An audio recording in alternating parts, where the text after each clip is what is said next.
اکیلا ہے اور درود و سلام نازل ہو اس نبی پر جس کے بعد کوئی نبی آنے والا نہیں ہے۔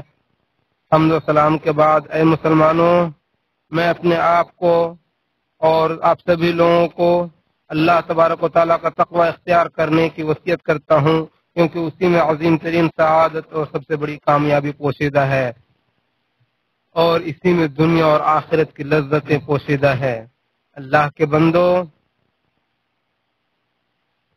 دین اسلام کی قطعی اور بنیادی اصولوں میں ایک اصول خبیث کمائی کی حرمت ہے، اور حرام کمائی کی بدترین صورت یہ ہے کہ انسان اپنے عہدے یا نوکری کا غلط فائدہ اٹھاتے ہوئے عوامی مال کی چوری کرے یا کسی بھی وسیلے یا طریقے سے اس کا غلط استعمال کرے۔ ارشاد باری تعالی ہے، اے ایمان والو، آپس کے مال ناجائز طریقے سے نہ کھاؤ مگر یہ کہ باہمی رضامندی سے خرید و فروخت ہو۔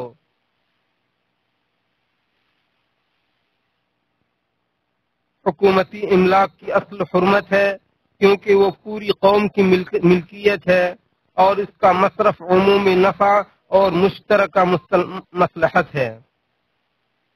اس لیے ہر وہ شخص جو کسی بھی منصب پر فائز ہو، وہ اللہ کے سامنے اپنے ذمہ کی چیزوں کا جواب دہ ہوگا، اور اس کے لیے جائز نہیں ہے کہ وہ اللہ کی شریعت اور امت کی عمومی منفعت و مصلحت کے لیے بنائے گئے نظام کے برعکس اس میں چھوٹا بڑا حقیر یا عظیم کوئی بھی تصرف کرے۔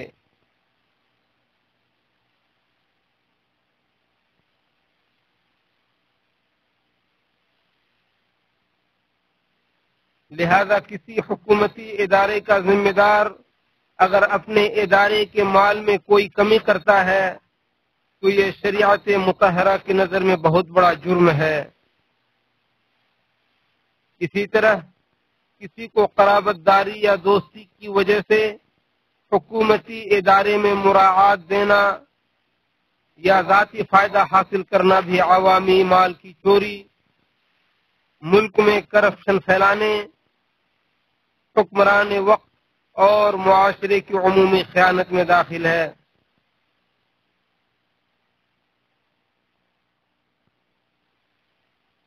کیونکہ اس خیانت کی وجہ سے ایسی بہت ساری برائیاں پیدا ہوتی ہیں جو معاشرے کے امن، اقتصاد اور خوشحالی و ترقی کے لیے رکاوٹ بن جاتی ہیں۔ ارشاد باری تعالی ہے، اور جو شخص خیانت کرے گا وہ قیامت کے دن اسی خیانت کردہ چیز سمیت حاضر ہو جائے گا، پھر ہر شخص کو اس کی کمائی کا پورا بدلہ دیا جائے گا اور ان پر کچھ ظلم نہ ہوگا۔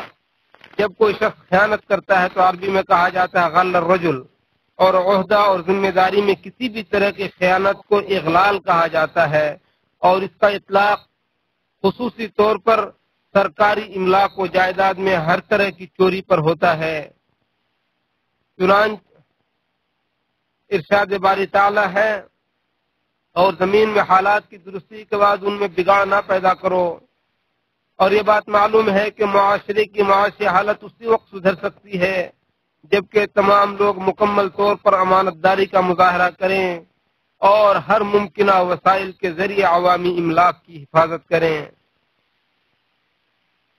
حضرت یوسف علیہ السلام کا قول نقل کرتے ہوئے اللہ تعالیٰ فرماتا ہے، انہوں نے کہا کہ مجھے زمین کے خزانوں کا نگراں مقرر کر دیجئے، ان کی حفاظت کرنے والا ہوں اور یہ کام جانتا بھی ہوں۔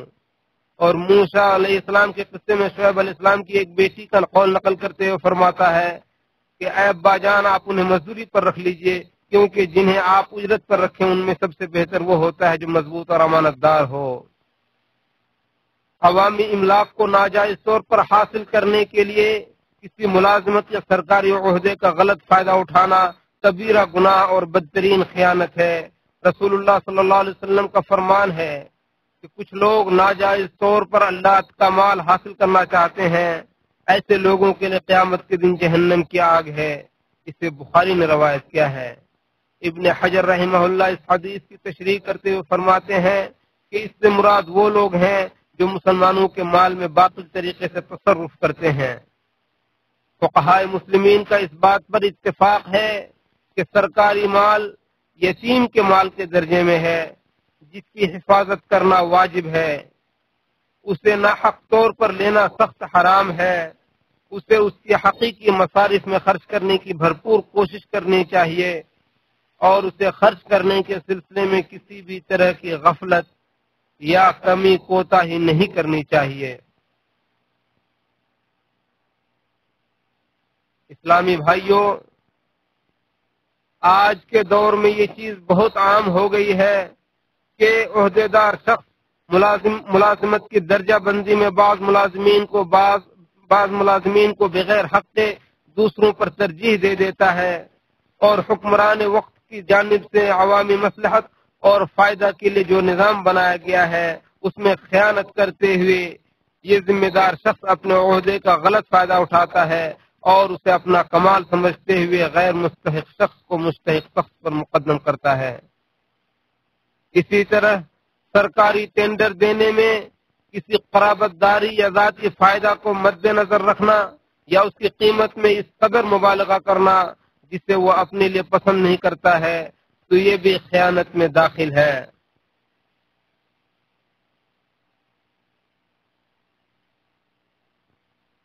اسی طرح دیگر پبلک پراپرٹی جیسے پارک، ہاسپٹل، سیر و سیاحت کے مقامات اور راستوں کی حفاظت میں غفلت برتنا، عوامی اور سرکاری چیزوں کو ذمہ داروں کی اجازت کے بغیر اپنی ذاتی استعمال میں لانا،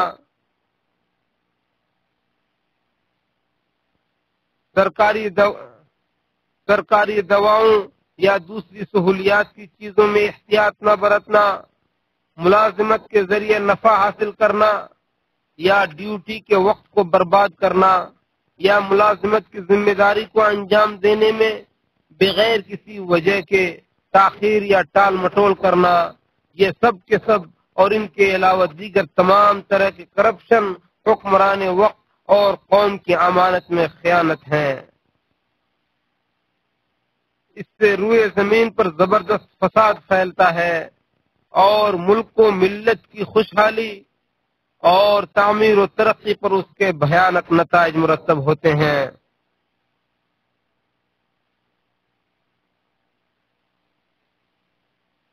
رسول اللہ صلی اللہ علیہ وسلم کا فرمان ہے، اللہ اور اس کے رسول کے مال کو ناجائز طور پر لینے والے کے لیے قیامت کے دن آگ کے سوا کچھ نہیں ہے۔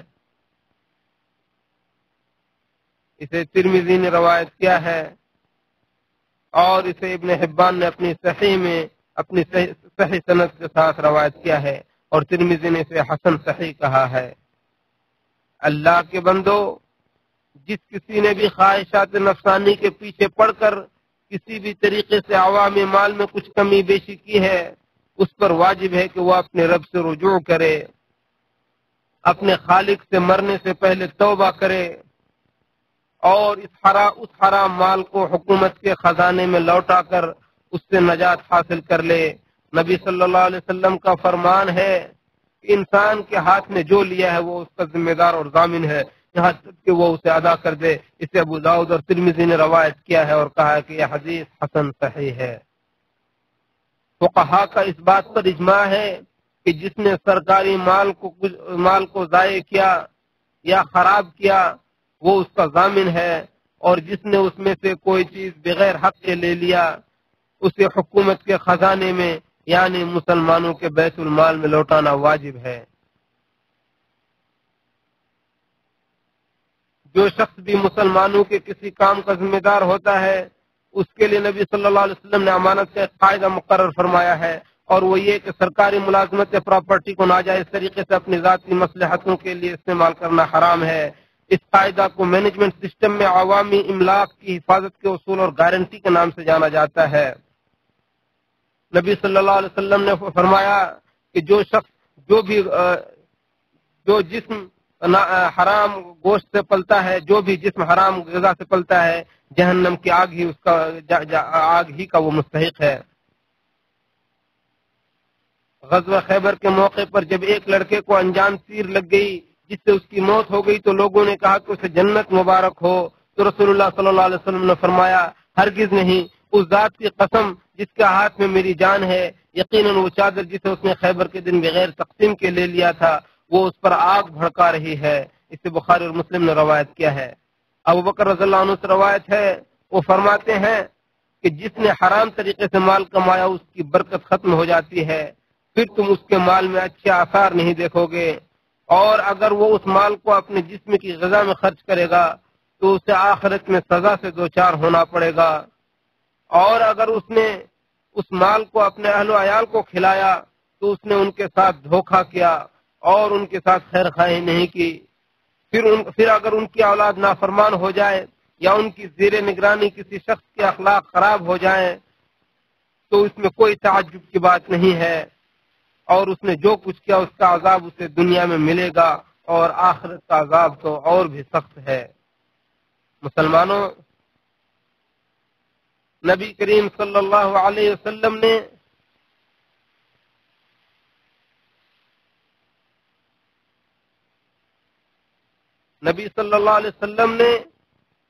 کسی عہدے کی ذمہ داری نبھانے والے شخص کے لیے امانت قاعدہ مقرر کیا ہے، اور وہ یہ ہے کہ سرکاری ملازمت یا پراپرٹی کو ناجائز طریقے سے اپنی ذاتی مصلحتوں کے لیے استعمال کرنا حرام ہے۔ اس قاعدہ کو مینجمنٹ سسٹم میں عوامی املاک کی حفاظت کے اصول اور گارنٹی کے نام سے جانا جاتا ہے۔ چنانچہ زکوٰۃ کی وصولی پر مامور شخص نے جب یہ کہا کہ یہ آپ کا ہے اور یہ مجھے تحفے میں ملا ہے تو نبی صلی اللہ علیہ وسلم نے فرمایا کہ وہ اپنے ماں باپ کے گھر میں کیوں نہیں بیٹھا رہا، پھر دیکھتا کہ اسے کہاں سے تحفے تحائف ملتے ہیں۔ اس ذات کی قسم جس کے ہاتھ میں میری جان ہے، اس مال میں سے جو شخص بھی کچھ لے گا وہ قیامت کے دن اسے اپنے کندھے پر اٹھا کر لائے گا۔ اسے بخاری اور مسلم نے روایت کیا ہے۔ اللہ کے بندو، اللہ سے ڈرو، اور تمام لوگوں کو چاہیے کہ وہ سرکاری مال کی حفاظت میں ہر ممکن وسائل اختیار کرے اور اس میں سستی و غفلت برتنے سے ڈرے۔ اللہ تعالیٰ کا فرمان ہے کہ نیکی اور تقوی کے کاموں میں ایک دوسرے کا تعاون کرو، اور گناہ اور زیادتی کے کاموں میں ایک دوسرے کا تعاون نہ کرو۔ اور جو شخص بھی کسی قسم کے کرپشن میں مبتلا ہونے کی خواہش رکھتا ہے اسے یہ جان لینا چاہیے کہ وہ انسانوں کی نگاہوں میں تو چھپ سکتا ہے لیکن اللہ تعالیٰ اس کے ظاہر و باطن ہر چیز سے واقف اور آگاہ ہے، اور اسے اللہ تعالیٰ کے اس فرمان پر غور کرنا چاہیے، اور جان لو کہ اللہ تعالیٰ جانتا ہے جو کچھ تمہارے دلوں میں ہے، اس لیے اس سے ڈرو۔ اور اللہ تعالیٰ کے اس قول کو یاد رکھنا چاہیے کہ وہ آنکھوں کی خیانت اور دل کے پوشیدہ رازوں سے بخوبی آگاہ ہے۔ اے اللہ تو ہمارے دلوں کو ہدایت دے، اے اللہ تو ہمیں حلال کمائی کی توفیق عطا فرما، اور حرام اور خبیث کمائی سے محفوظ فرما۔ اے اللہ تو ہمارے نبی محمد صلی اللہ علیہ وسلم پر درود و سلام نازل فرما۔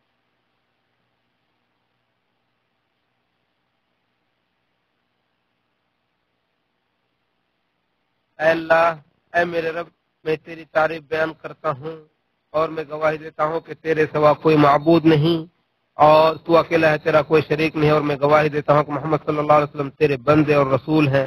اے اللہ تو درود و سلام نازل فرما آپ پر اور آپ کے آل و اصحاب پر۔ حمد و صلات کے بعد اے مسلمانوں، صحیح روایت میں ہے کہ نبی صلی اللہ علیہ وسلم نے فرمایا قیامت کے دن انسان کے دونوں پیر اس وقت تک اپنی جگہ سے نہیں ہلیں گے جب تک کہ اس سے یہ نہ پوچھ لیا جائے کہ اس نے اپنی عمر کو کہاں ختم کیا، اپنے علم پر کتنا عمل کیا، اور اپنے مال کو کہاں سے کمایا اور کہاں خرچ کیا، اور اپنے جسم کو کہاں برباد کیا۔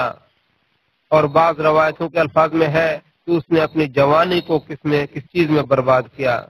اس لیے اپنی کمائی کو پاکیزہ کر لو اور حرام و گندی کمائی سے اجتناب کرو تو تم پاکیزہ بن جاؤ گے، کامیاب ہو جاؤ گے اور سعادت مند و خوش بخت ہو جاؤ گے۔ امام ابن تیمیہ رحمہ اللہ فرماتے ہیں کہ کھانا جب بدن میں جاتا ہے تو اس میں مل کر اسے پروان چڑھاتا ہے، پھر وہی کھانا جسم کا ایک حصہ اور جز بن جاتا ہے، تو اگر وہ کھانا خبیث ہو تو جسم بھی خبیث بن جاتا ہے، جس کی وجہ سے اس پر جہنم واجب ہو جاتی ہے۔ اسی لیے نبی صلی اللہ علیہ وسلم نے فرمایا کہ ہر وہ جسم جس کی پرورش حرام غذا سے ہو تو وہ جہنم کی آگ ہی کا حقدار ہے۔ اور یہاں کھانے سے مراد ہر وہ چیز ہے جسے انسان اس دنیا میں اپنی ذات کے فائدے اور لذت کے لیے استعمال کرتا ہے۔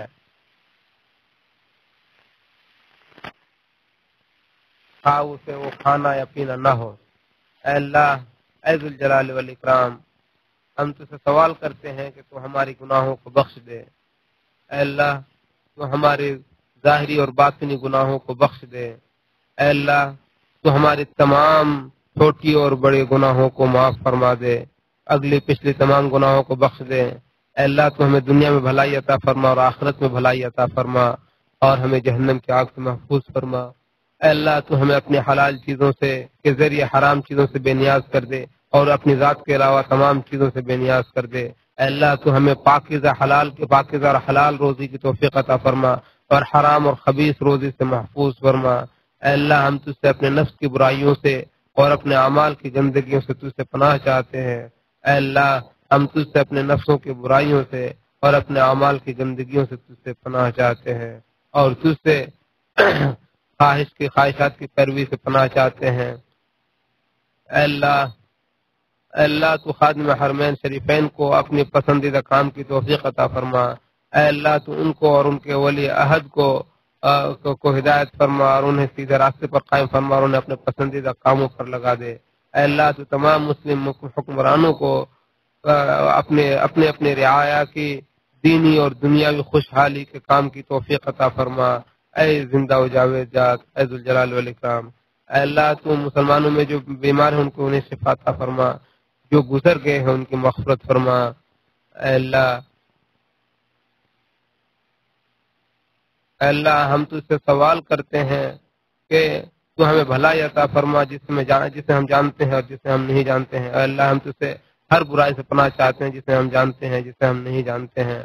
اے اللہ، تو مسلمانوں کے دشمنوں کو گرفت فرما۔ اے اللہ، تو ان کی سازشوں کو ناکام کر دے۔ اے اللہ، تو ان کی سازشوں اور ان کی پلاننگ کو برباد کر دے۔ اے اللہ، تو ان کی سازشوں کو خود ان کی ناکامی کا ذریعہ بنا دے۔ اے اللہ، تو ہر جگہ مسلمانوں کی حفاظت فرما۔ اے اللہ، تو پوری دنیا کے مسلمانوں کی حفاظت فرما۔ اے اللہ، تو مسلمانوں کی ہر جگہ مدد فرما۔ اے اللہ، اے بے نیاز، اے مالدار، اے قابل تعریف ذات، اے اللہ، اے ہر چیز پر قدرت رکھنے والی ذات، اے اللہ، تو ہمیں ہم پر بارش نازل فرما۔ اے اللہ، تو بارش نازل فرما۔ اے اللہ، تو ہمارے ملکوں میں بارش نازل فرما۔ اے اللہ، تو ہمارے گھروں میں بارش نازل فرما۔ اے اللہ، تو ہم پر نفع بخش بارش نازل فرما۔ اے اللہ، تو ہم پر نفع بخش بارش نازل فرما۔ اے ذوالجلال والاکرام، اے زندہ و جاوید ذات، اے زندہ و جاوید ذات، اے اللہ، تو ہم پر بارش نازل فرما۔ اے اللہ، تو ہم پر بارش نازل فرما، اور تمام مسلم ممالک میں بارش نازل فرما۔ اے اللہ، ہمیں یقیناً تنگی اور سختی لاحق ہو گئی ہے۔ اے اللہ، پس تو ہم پر بارش نازل فرما، اے زندہ و جاوید ذات، اے ذوالجلال والاکرام۔ اور ہمارے آخری دعا یہ ہے کہ ہر قسم کی تعریف اللہ رب العالمین کے لیے ہے۔